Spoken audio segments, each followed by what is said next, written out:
મંગુ, ઓ મંગુ, ચમ આટલી રાજી રાજી આવી થઈ?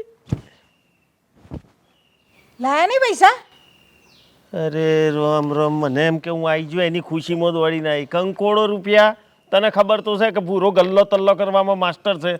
એણે મને ઉઠા ભણાવીને પાછો મોકલ્યો. અરે મને એટલો બધો દેવો ગણાયો કે વાત ના પૂછે. પેલા પોપટભાઈ મફતભાઈ પેલા ચિયા ભાઈઓનો લાખો રૂપિયાનો દેવો, અને એ લાખો રૂપિયાના દેવા હોમે 20,000 તો મને આપણું છે ચૂકડું દેવું લાગ્યું. બોલ. એટલે આ જન્મે મને આઈફોન નહીં મળવાનો એમ ને? અરે મળશે, થોડી ધીરજ રાખ ગોળી. તને એટલો વિશ્વાસ નથી? આ પેલાએ એને પ્રેમ માટે થઈને શું કર્યું તું? તાજમહેલ બોધે તો હું તને આઈફોન નહીં લઈ આલું?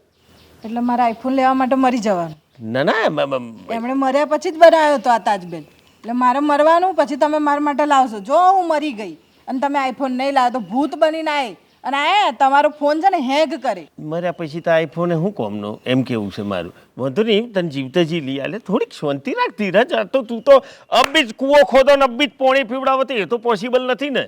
થોડીક વાર તો લાગે ને. એમ તું ગુસ્સો ના કરે. આઈફોન ને બધું બરોબર છે.